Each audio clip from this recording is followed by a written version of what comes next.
Welcome to another edition of Gopher Basketball Weekly with Richard Pitino, Mike Grimm, and Justin Gaard with you. And certainly a lot to talk about here as the Gophers coming off of back-to-back wins over ranked teams. A Christmas night delight. The Gophers knocked off the fifth-ranked Hawkeyes 102-95. And then last night on Monday, the Gophers got number 17, Michigan State, 81-56, largest win in school history over the Spartans. And head coach Richard Pitino joins us. And coach, pretty cool couple of nights over this holiday weekend.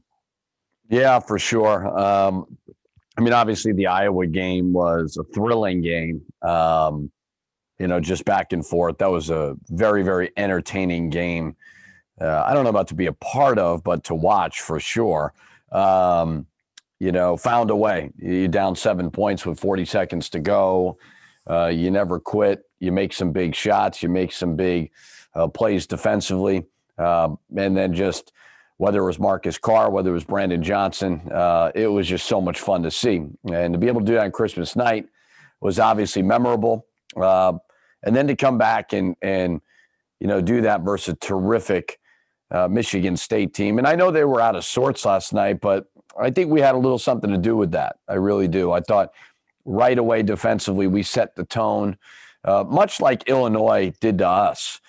And I thought Michigan State was kind of swimming upstream a little bit.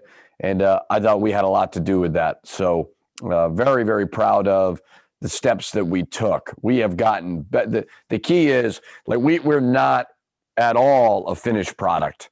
6 new players, a lot of guys trying to figure it out. But the most important thing is St. Louis game, we got better from Illinois. We got better the Iowa game. And then I think we got better at our weaknesses. There were certain things we took a step back on. But I thought blocking out, physicality, and defensively challenging shots, we were terrific. Brandon Johnson last night talked about he feels the chemistry, like every game he feels like it's different. And truthfully, at the end of Iowa, just watching how people interacted, I thought, wow, this team really is starting to feel like a team. Guys are pulling for each other. Have you felt that as well the last couple of weeks, that guys are getting used to each other? You feel it, but we also have to understand we just beat 3, ranked teams. St. Louis, I bet you will be back ranked at some point because I think they're going to win a lot of games. Obviously, Iowa, a lot of people picked to go to Final Four, and Michigan State will figure it out. When you're winning, everybody's nice to you. They're pumping you up. It feels good. Confidence is high. We've got to be able to do it when adversity hits. But I would say I've gotten about 400 texts over the last 2 games telling me how great of a job I'm doing and blah, blah, blah, blah, blah. I didn't get any texts after the Illinois game, so you have to be able to appreciate it. It's nice, when your fans are talking positive about you or the media is covering you or you're ranked, don't just totally dismiss it, but also understand that true chemistry is when you're sitting where Michigan State is sitting right now, because they're going to figure it out. Michigan State will figure it out. And we just need to stay the course and keep getting better. They are a good group of guys. I told them after the game, I said, I feel like we're in alignment right now. We're all working together. That is not as common as you may think it is in a locker room. I feel like people are starting to understand their roles. They're not fighting coaching. And we got to, obviously, that has to continue. You mentioned in our post-game radio interview last night, I thought something that was interesting that, everyone learns. And you mentioned that maybe a few years ago after that Illinois game, you might have handled the team differently. And I don't know if you were trying to insinuate that now you would handle it differently because you've learned some things as a coach over your years, or just because this team might be a little different. But kind of talk us through that a little bit more in detail as to what you meant by that. I always like when people come up to me and tell me I've gotten better. I'm always like, what does that mean? Was I bad before? No, I think the difference between, maybe young people versus kind of our age group is we're always striving to get better. Just evaluating ourselves. We're self-aware. For the most part, we can own up to our mistakes. Well, at least the people that get better do that. They take ownership. And, after every season, I try to evaluate, hey, like where can I get better? And like Andre Hollins is a GA for us, and he's always asking me questions about what's going through my head, maybe when I make a practice plan or something. And I always tell him the same thing, like, do what's best for the team, not what's best to make me feel better. And sometimes as a coach, you want to go in there and you want to yell at them and you want to throw chairs. And like, is that really productive? I've gotten to the point really after games, I don't say a whole lot anymore. I really don't. There's too much emotion. There's too much of, I only played 8 minutes. He played 32 minutes. Everybody just needs to take a deep breath. You're not going to change the outcome, good or bad. Sleep on it, and then really, really evaluate it. And I do think I've gotten better at that. And, you just continue to take ownership. I constantly talk about it's on me. I'm the head coach. If they're not rebounding, I'm not teaching it well enough. So just the work is what's going to, get us better, not yelling and screaming all the time. And the rebounding was terrific against Michigan State. You out-rebounded by 18. I think limited a lot of their offensive rebounding chances. You obviously emphasize that against Michigan State every year, but it seems like maybe you even went above and beyond. So what was the key? Guys were just flying to rebounds, and they were basically one and done most of the night. I do think that St. Louis winning the game but getting obliterated on the glass. Iowa winning the game, playing great defense, but not finishing the possession with a rebound. I think they saw it. They're like, God, we're playing well. We're not hitting. It was some technique. It was, we talked a lot about when the shot goes up, these guys are running to the rim instead of turning and looking to hit their guy and then go. But yes, we absolutely took a major step forward in that regard in the defensive rebounding category. And, but again, like I've talked about, we emphasized, the coaching staff emphasized it. They listen, so they're a group that's going to listen. And we have to have total focus of getting better. We're not like a Wisconsin who's got, their top 6 are all back and they're old. Like, that's not us. We got a lot of new pieces that just need to continue to be coached. For a coach, how satisfying is that? I know after that Illinois game, you talked about we have to share the ball more, and we've seen that improvement in that, and it's resulted on the court in some nice wins. And you had mentioned a couple of times needing to improve rebounding wise, and as Guardsy mentioned, as you just talked about, that got much better, obviously, from Friday to Monday. So as a coach, to see your team take that to heart and then show results, how satisfying or gratifying is that as a coach and a coaching staff? Yeah, it is. I mean, it's that's kind of why you get into coaching, is you kind of formulate a plan and you really, really stick to trying to implement it, and then seeing it happen. That's very gratifying and rewarding. Very important that you recruit kids who are coachable, because they're just not going to get better. If they're kind of in conflict with what it is that you're talking about in that locker room, they're not going to get better. But if they believe in what we're telling them, they believe that we're invested in their growth, individually as well as collectively, as crazy as it sounds, it can't just be all about the team in their mind. It can't. I mean, it sounds horrible, but you need to be invested in them individually and in their game to get better. Last night was great too. Trey Williams, I didn't play versus Iowa. It really didn't have anything to do with Trey. I thought Jamal Mashburn was giving us some good stuff defensively. I got Marcus Carr off the ball, and Trey came back the next day in practice, did not pout, worked his butt up, played really, really well, and was terrific in the first half last night. So those are definitely the things that are rewarding when you all feel like you're on the same team. And I can't stress that enough. That is not as common as people think it is. And we feel like we're that. We got to stick to that, because good things can happen when you're all working together. Well, you almost played, 9 guys, double-digit minutes last night. I guess Enan had 9. But do you go into a game with a plan of this is how maybe the rotation is going to look, and then that adjusts on the fly? Because I was sitting there last night thinking, like, wow, these lineups, they could change at any given moment. And the nice thing is I feel like you have a lot of options this year, where in the past you haven't. Yeah, it's been really, really hard in the past to hold guys accountable when you can't put them on the bench. I mean, it's It's not, and I'm not a guy that's trying to yank guys and throw them in the doghouse, and that's not really me. But there's times that they have to come out, and sometimes it's just to calm them down. But I will say too, as a coach, you have a top 8 probably. So you got 5 scholarship guys. Now we only have 4 now because Jarvis opted out. They're going to have to do their work maybe in practice to be able to jump into that. Because you're not going to take somebody that's in the top 8 and bench him. And it just doesn't work out that way. But it is great to have depth. We still have a long way to go. We're playing in the middle of a pandemic. Who knows what happens with COVID? Who knows what happens with injuries? Those things happen as well. But the guys, that haven't played a lot, whether it's David or Martise or even Sam, to their credit, they've really, really worked hard and just stayed the course. And it's been gratifying to see because they are getting better. And also along those lines, just having the depth, I would think, is a help in the sense that, look, somebody might be playing hard, but maybe the shot's not falling on that given night, or maybe maybe they're, it's just not their night.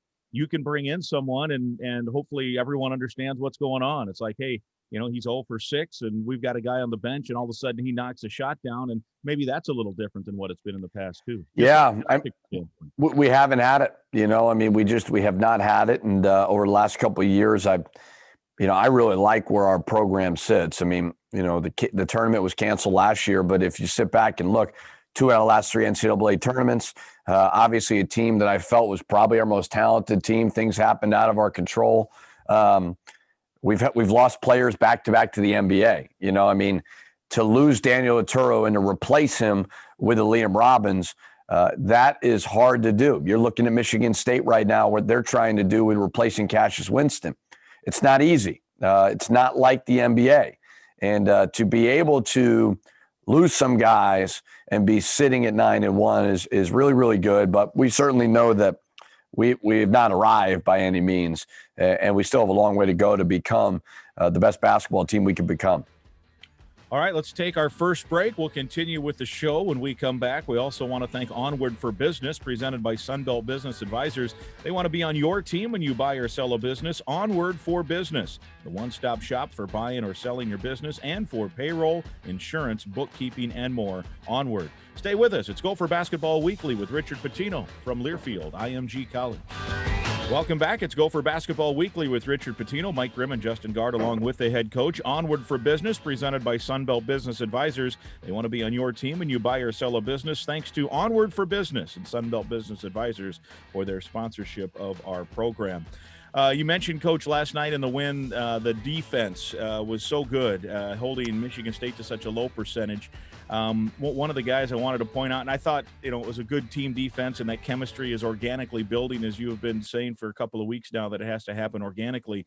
But I thought Gabe Kalsher was really remarkable on what he did with Aaron Henry last night. And just watching Henry is one of the top players, there was thought that he might go to the NBA after last year. And I thought Gabe did a really terrific job on him. Yeah, listen, it's the elephant in the room that everybody wants to talk about is Gabe's three-point shooting. And that's the first thing that always comes up with all you media people. It's not my fault, it's you people. But I didn't bring it up. No, but I get it. You know what I mean? And he gets it.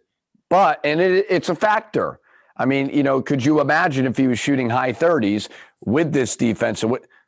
Obviously that's, and I think he's getting good looks, but he is still providing great value to the team. I thought defensively last night was maybe his best performance in the last couple of years. He was physical. He had a great defensive possession at the end of the shot clock.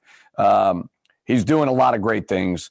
The shooting will come. I'm not stressed about that. It's more about just making the right plays, but I think he's the best defender in the league. I really do. From a guard position standpoint, probably go to a shot blocker at the end of the year, which always seems to happen, but he is relentless, fundamentally sound, slides his feet, and does a great job.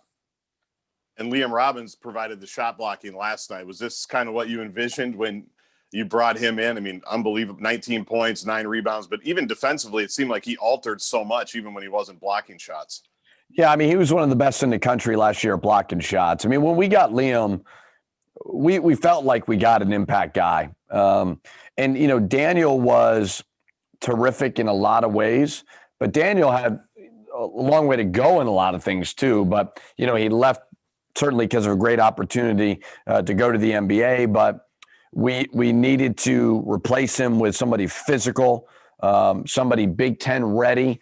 You know, I mean, I can only imagine if Daniel did come back, you know, put on a little more weight, how special he would have been. But obviously with the Clippers now and you know, it's great for him.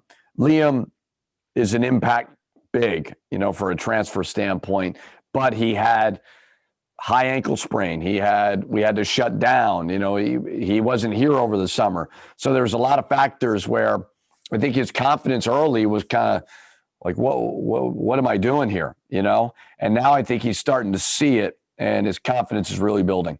Well, it feels like he and Brandon are developing maybe even what Daniel and Jordan had a couple of years ago with finding each other, looking for each other, passing to each other. Have you seen that as well? Yeah, I mean, you know, like you got to look at these guys, like any of us, right? I remember when I made the decision to leave Louisville and go work at the University of Florida because I really felt like it was good for my growth as a coach. At first, I was kind of like, what the hell did I do? You know, I mean, I'm at Louisville. Everybody knows who I am. You're at this basketball school. Everywhere you go, people know who you are and they're, you know, loving you up, you know, and I bet Brandon and Liam felt that a little bit like, I'm going from being the best player at my team, maybe at this mid-major, and all of a sudden now I'm just a piece. I'm also at a place I don't know anybody. I'm not going to parties on campus. I'm not meeting other people besides my teammates. And, you know, it's a big adjustment period. Well, I think you're starting to see on the court, it's coming out a little bit. Obviously, with what Brandon did versus Iowa was terrific. Liam, I thought last night was probably his best game. But they're major pieces of what we're trying to do. But it needs to happen on the court. And they need to see it so that they can build confidence that you are good enough to play at this level. And the last couple of games were great steps in that direction. You look at Liam as well. He's become, after a relatively slow start at the free throw line, I mean, he's become a factor in making free throws, which for a big is important. I think he's like 88% over the last 5 games. He had an 0 for 4 at Illinois, but otherwise I think he's only missed like 3 free throws. And he's going to get to the line just based on his position probably. How important is that? And just as a team in general, you're leading the country in free throws made. Yeah, well, you know, I went to a free throw coaching camp over the summer and, you know, changed virtual? up my, was it virtual? Virtual and changed up my philosophy on how to coach free throws. You always know the season's going well when you don't have people complaining to you about free throws. So hopefully that continues. But if you can get a big who can make free throws, that's a game changer. Like the kid from St. Louis, Hassan French, the undersized big. If he can make free throws, I bet he can play in the NBA. You know, as like a PJ Tucker undersized guy, but God, you got to be able to make those free throws. And I think Liam is very, very intriguing. When guys watch him, especially in the NBA, they're going to say 7 feet tall. They see that pick and pop, catch and shoot 3 that Gabe kicked out from the post last night. And all of a sudden they circle his name and say, okay, I'm going to evaluate him even more. Then they look at the free throw shoot. Okay, he can make free throws. So yes, it's very important. We're trying to establish the low post. I constantly talk about the best shots in the game are layups and dunks. Then it would be free throws. You got to get to the foul line. You got to knock them down. Well, last night, that's what I liked about the win is I think even Tom Izzo said that in his post game was usually they make 24. We only send them there 17 times. You were able to find a different way because typically you rely so much on those free throws. So how did you find a different way last night? Was it all defense and runouts and things like that? Yeah, I thought defensively, especially at the beginning, we were terrific, and we were able to get out on the break and get to the rim. You know, I don't think that when our offense was set versus their defense, I don't think we were great last night. We got to be better. We got to be better there. We were not as crisp as, maybe versus Iowa. We didn't share the ball as well as we needed to. But I think, Michigan State has something to do with that. Their resistance speeds you up a little bit. So I thought our defense certainly led to our offense. That's where we were able to get 81 points. But, when you hold the team to 6 baskets in the first half, you're going to have opportunities to get out on the break. when you look at that defensive effort now and work in practice, and you're in a stretch here where there's a bunch of games in a short period. I think it's something like 4 games in 11 days and 5 games in 15 days or something like that. I don't think that's exactly right, but it's a lot. How do you handle a coach? You set that schedule up. You want to work hard, but you also need rest. You've talked about that. You got a bus trip coming up to Madison. That's probably a factor as well in terms of how you want to get things settled. So what as a practice plan, you mentioned Andre's always asking you about plans. I'll ask you about it as well. How do you make sure that balance of we want to stay intense and keep working and get better, but also have fresh legs when the tip goes up in a real game? Yeah, when the pandemic hit, I went to Mark Coyle and said, hey, I want to bus to Wisconsin to save, the athletic department money. I want to give back a portion of my salary. So these were all things that I came up with just out of the goodness of my heart, because I love Minnesota, and I'm one Minnesota. I don't even know what the hell the question was. Oh, no. So, yeah, I mean, that is exactly right. And that's kind of what the maturation of a coach, is let's get them back and let's get them better. And sometimes it's take a deep breath. We'll be able to get our work in, tomorrow. We're going to come in today and watch some film, shoot some free throws, but then get them off their feet. The question that you always have as a coach is it better to do a little something or just totally get them off their feet? And I would say it's better to just totally get them off their feet versus maybe have them go through stretch, have them go through 5-0, maybe do some shooting drills. I think physically we're good right now, but I think mentally we're really fresh, and that needs to continue. So we'll correct some things from last night, go over a little bit of Wisconsin, not a whole lot today, get them off their feet and have a great practice tomorrow and head to Madison tomorrow night. All right, let's take another break. We'll come back, and Guardsy's long contested 2, the long-awaited long contested 2 is coming up next. Stay with us. It's Gopher Basketball Weekly with Richard Pitino from Learfield, IMG College. Welcome back. It's Gopher Basketball Weekly with Golden Gopher head basketball coach Richard Pitino. Grimm Gaard with you. Gophers and Wisconsin on Thursday. It's a matinee affair in Madison. 3:30 is the tip time. Spencer and I will greet you at 3 o'clock on New Year's Eve. Of course, the game will be played in Madison. Spencer and I will be at TCF Bank Stadium at our broadcast central, looking at a grainy Zapruder-like film trying to describe the action. So not that anyone cares, but I have to. Thanks for your service. Yeah, you're such a hero. I mean, it's amazing the service you're providing for all of us, and that I can't wait to listen with your enthusiasm for all of us have to do our part. The team's bussing. We're staying here, and we get to watch on a 13-inch black and white. I made a funny reference. I thought it was funny. It was a reference. We'll see if it was funny. To be funny, I mentioned when we were doing the Illinois game that, we're watching here on a 13-inch black and white. And within 3 seconds, my mom texted me and said, "Why are you watching on black and white?" No, just made it up. It was good. All right. Anyway, you gotta love when mom's listening. Guardsy, you're ready for the long uncontested 2 here. Well, speaking of listening, it'll surprise nobody. Certainly not anybody that's listened to the Fan forever, that when the Mind of Miles podcast with Tim Miles came out and Richard Pitino was the guest, I obviously spent some time listening to that. I think you're 3-1 since you did it. You were 0-1 on that day because I think it was the day of the Illinois game. So we can blame Miles for that, for clearly distracting you.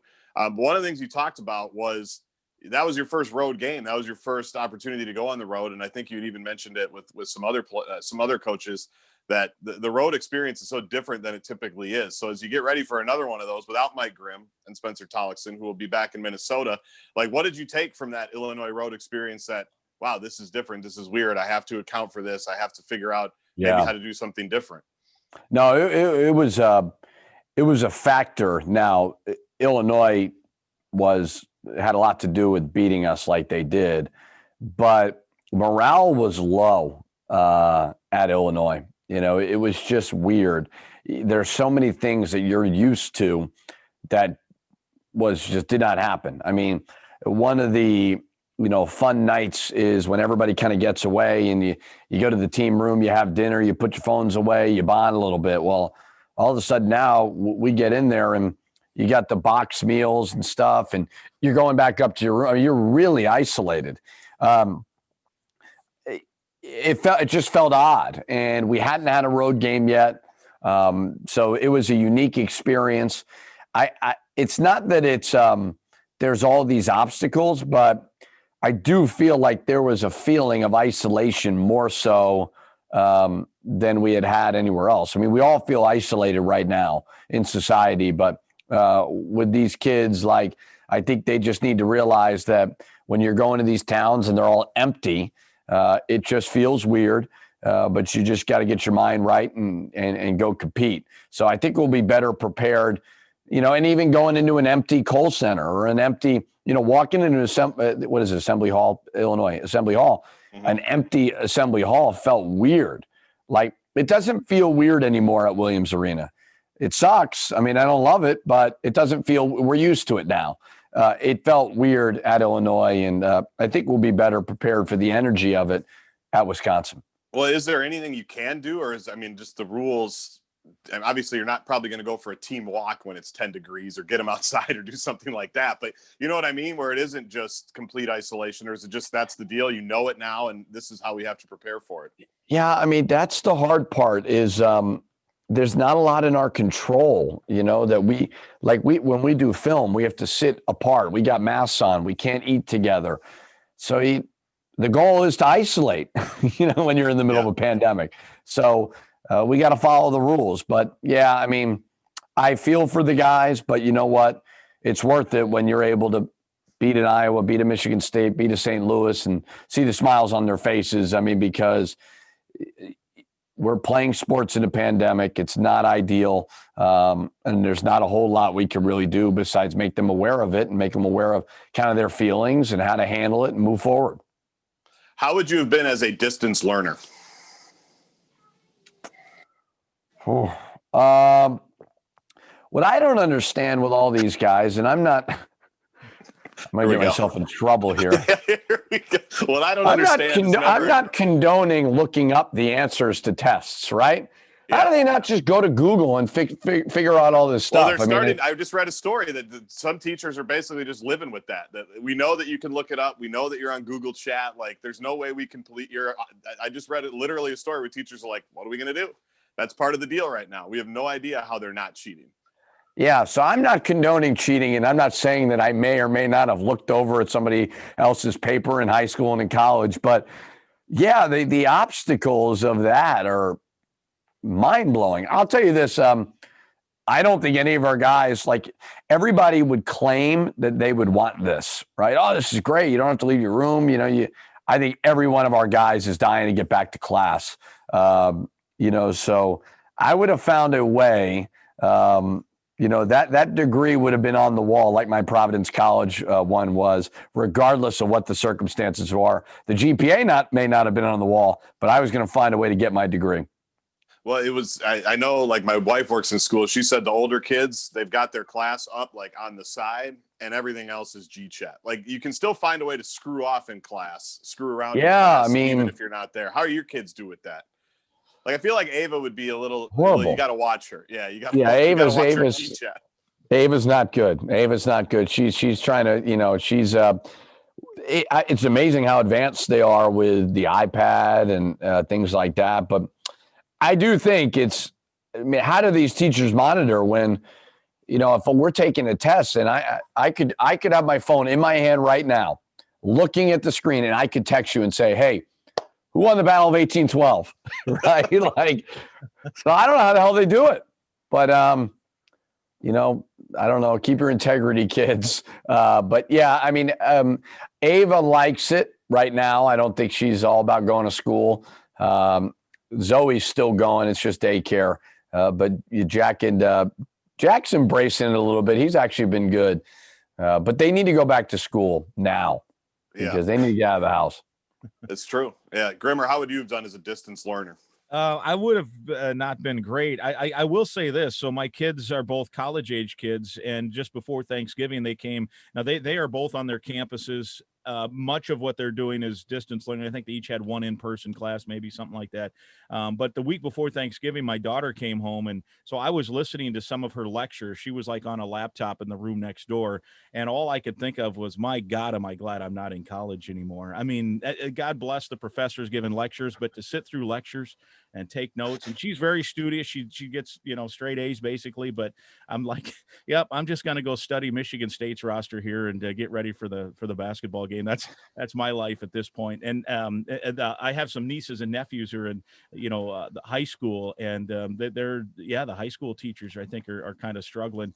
My nephew apparently just decided to bail 5 minutes into the class and start playing video games, and so email strings with the teachers, and he thought he got away with it, and then he found out he didn't. So it's there's a way you get monitored. So it's what a time we live in, though, right? I mean, what a time. It's not to go crazy on a tangent, but that's legitimately, yeah. I mean, we got 13 more minutes, but there is no greater threat to society than these things. I mean, legitimately, what these kids go through with their phones versus when, Guardsy and I were in college, or even when you were in college. I mean, it is a major problem. And there's just so many distractions on it.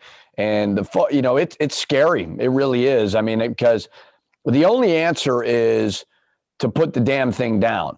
But the problem is, and I've listened to this, I watched that Social Dilemma, and I think the guy's name is Tristan Harris. And one of the good points that he made is I think I listened to his podcast with Joe Rogan or something. And Joe Rogan's basically like, well, what's the answer?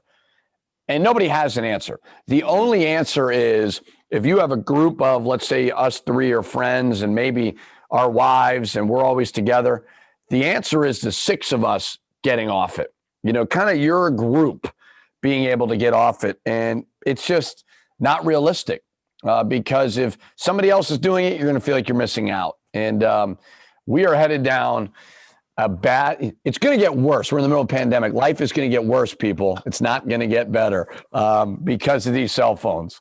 Did you, by the way, when you offered up that we might all be friends and going out, did you see Guardsy's eyes light up? That was unbelievable. He got oh, jeez. Here we go. Guardsy and I have a lot of common friends out there in Edina. So, he's basically once he living moves the out life there, I I'll should hang be out. living. Yeah, you're living the life I should have been living if I made better choices.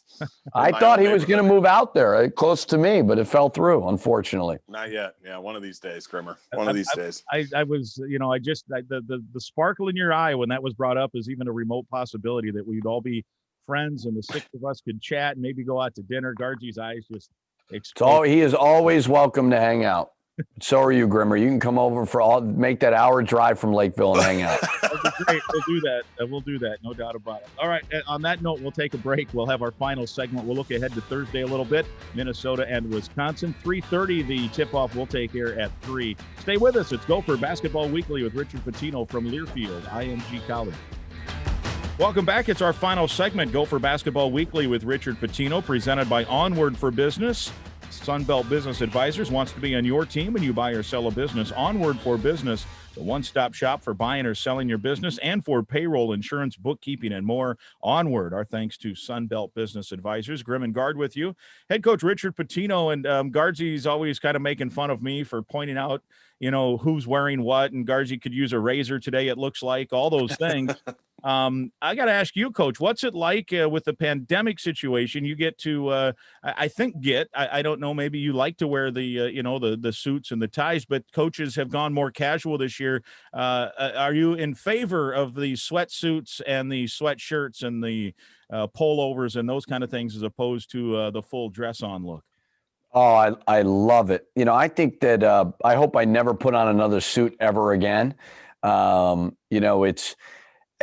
would say a sweatsuit is a little too casual. We're not wearing sweatsuits, but I think everybody's trending towards those kind of golf pants, with a nice quarter zip. That's perfect to me. Matt Painter had sweatpants on last week in one of the games I saw. That's Matt Painter. I mean, he's been in the league forever. He can do what he wants. But no, I mean, I think we can find a good balance here to where we don't look like we're rolling out of bed. But we can look like the football coaches. I mean, I don't get why we have to wear suits, but yet the football coaches don't have to do that. I mean, we can all get a nice quarter zip, nice pair of golf pants, be comfortable. We don't have to carry a suit bag on the road. So if there's one thing, because the world is going to substantially change post-COVID. It's not going to go back to normal. And I hope that's one of the things that stays is being a little bit more casual, lose the suits. I'm ready to take all my suits and bring them down to the basement, clear up some space there, because I will not be wearing a suit. I don't care if a vaccine comes sooner. I'm not wearing a suit this year. So isn't Craig Robinson the new president? How well do you know him of the NABC? I mean, that's something you guys can figure out here in the spring now that you've got a year of evidence. His top assistant is a one Nate Palmaday. So I don't know Craig Robinson, but Nate is his kind of right-hand man. So, I mean, nobody's telling us we have to wear suits. It's like anything else. You're going to a party and you text your friends and say, what are you wearing? And they say jeans. You're going to wear jeans. You don't want to be the guy walking around with sweatpants on.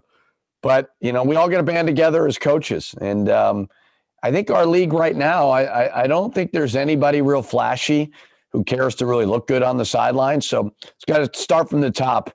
Tom Izzo's got to set the tone, and we'll all follow behind. Have you figured out what you can throw, though? Like you've talked before, when you throw your jacket, you throw your tie. It's an automatic tee now, I think. But you've done that a time or two. What could be the accessory that you throw when you really need to make a point moving forward? When there's fans, you're trying to get people riled up and all of that. I think take off my sneaker. It's easy to take off a sneaker, and throw it. It's funny. I haven't done that in many years, the old throw thing. I'm evolving, because I think they put in the rule because of me. If you derobe, you get an automatic technicals. And we play in too many close games for me to ever want to give a point to the opponent. But yeah, I'm enjoying it. I'm going to enjoy packing for Madison tomorrow with only carrying one bag. That'll be nice as well. And just take so many elements out, So I love all the people that have helped me buy suits over the years here locally, but I hope I don't have to buy any more suits. Well, a little more inside knowledge on that. So Tollickson apparently has taken this to mean he can basically wear pajamas to the barn. Yeah. He had on yesterday. He shows up. Of course, he's masked. You have to wear a mask, and he's got a hoodie, and then he's got, I think they were sweatpants, borderline pajamas, and then snow boots, like legit big snow boots. And our engineer Dan Robotham gave him a little grief for wearing snow boots. He's like, oh, it's very sloppy outside. So then he sits down and he takes the snow boots off and he just sets them to the side and does the game in his stocking feet up at the barn. So he's taking full advantage as well. There's going to need to be just kind of whenever we get back to normal, Joe Biden's going to have to set some rules for everybody about, hey, this is how you're going to go out in public. We got to become, back to a normal society where everybody's looking somewhat presentable. You can't go to Jerry's with pajama pants on. We got to look a little bit more presentable as a society when we get out of COVID. And somebody's got to set those ground rules. No doubt. I'll shave next week, Grimmer. I'll shave next week for the show. I actually think it looks good. You got a little Brad Pitt look going to you, and that's always he does. Coach, you also mentioned about how it's no fans, and that's been different. And I mean, obviously you love the wins and you take them, but think about what these last two nights would have been like with 14,625 fans in Williams Arena. And obviously they enjoyed watching the game and that kind of stuff. But those are memorable nights. But think what that have been like with the maroon and gold fans there. Yeah, the pessimistic side of me is like, you're trying to figure out as a coach, like would Brandon Johnson have been able to knock down 8 to 9 threes if there's fans in the stands? That's what I'm trying to overthink things a little bit, or just there is a different dynamic, and that's what. And we're sitting here at 9-1, and I'm happy, but we have to understand that this is a very, very unique year. Some weird things are going to happen this year with no fans. Right now, we're on the better side of it. Hopefully, it doesn't swing the other way. But I do think I thought about that Iowa game, and I'm like, man, that place would have been going, crazy Christmas night.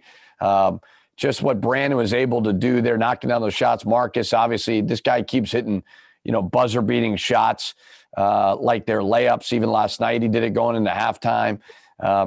This team is a fun team to root for. I really believe it. And, Minnesota is always the same kind of thing. Our fans are great, but they make you work for them a little bit, and then once you're good, then the buzz starts to happen in town, because the Vikings kind of wind down a little bit and they turn, and that's the beauty of being in Minnesota is you have a lot of things to do.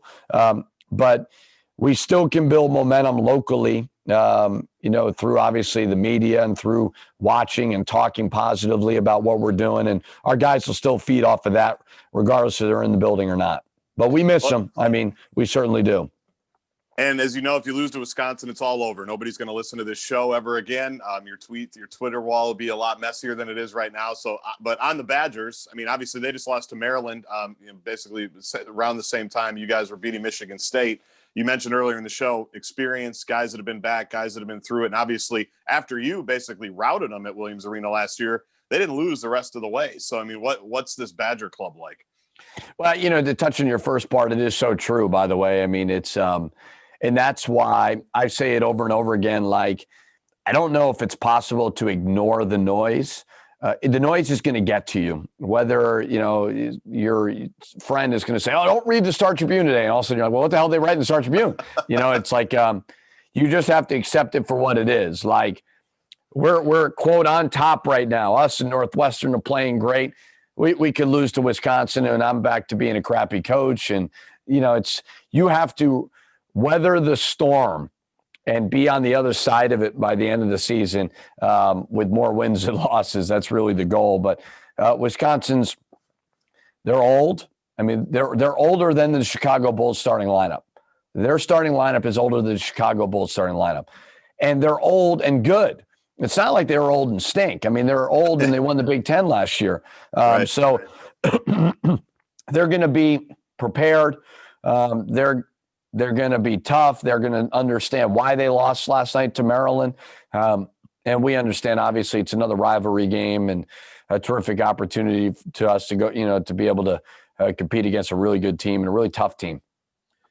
We've had this age-old debate in the past. Would you rather play a team coming off of a win that might be a little high on themselves, or would you rather play a team coming off of a loss and, the old standard? And even last night, right, people were, oh, Michigan State, they've lost 2 in a row. They're going to come in. And I thought that. They're going to come in. No way are they going to, lay down. And not that they laid down. Certainly you had most of it to do with it. But with Wisconsin, would you rather play a team coming off of a loss or coming off of a win, or does it really matter at this point?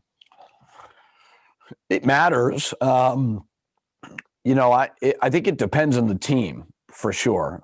It depends on the environment. Like when you're at Kentucky and you lose, they are going to get beat up, and not by all the fans. You hate to generalize the whole fan base, but to me, there's reality and then there's social media. Like social media is not reality, but unfortunately, we keep living in that stupid world. And the media, and I'm not trying to crap on the media, but they're quoting that world. And that world is bad for all of us. It's bad for the media members. I mean, they'll write an article, they'll tweet something out, and people will go at them. I think all of us would be better to not live in that world. Unfortunately, we do live in that world. So I would say that it's become harder and harder for everybody to deal with losing than it ever has before because of so many things. I mean, I'm not going to tell you all the stories, but I can promise you that Michigan State is dealing with angry parents. They're dealing with angry AAU coaches. They're dealing with angry high school coaches. Now, Coach Izzo's got more equity, obviously, than a lot of people do, to where he can say, like, this is what we're doing, et cetera. But, and the noise gets really, really loud when you lose. And when you win, they quiet down. They're still talking, but they know to be quiet because you're winning. So I would probably rather play a team after they lose, because I just think there's so many elements that are trying to fracture your team. And a lot of these people don't even know they're doing it, but they are. So, yeah, I'd probably say play them after a loss versus a win. It wouldn't have been that way before, but I just think with all the elements of social media, with everybody thinking they're a coach, because advanced analytics has made people who don't know anything about basketball think they sound smart. Right? I mean, you play fast because your tempo's in the 20s. Like, oh, well, you sound smart because you read Ken Palm. There's a lot of people that stayed at a Holiday Inn last night. Let's put it like that. Right. And I do think that losing brings those people, out more so than winning. Yeah. All right. Well, very good. That brings us to a close here, and it's a Thursday game, a 3:30 tip-off. We'll take air at 3 o'clock. We want to thank Sunbelt Business Advisors, Onward for Business, for sponsoring our show today. And, Coach, best of luck on that bus trip to Madison, and we'll chat with you before and after.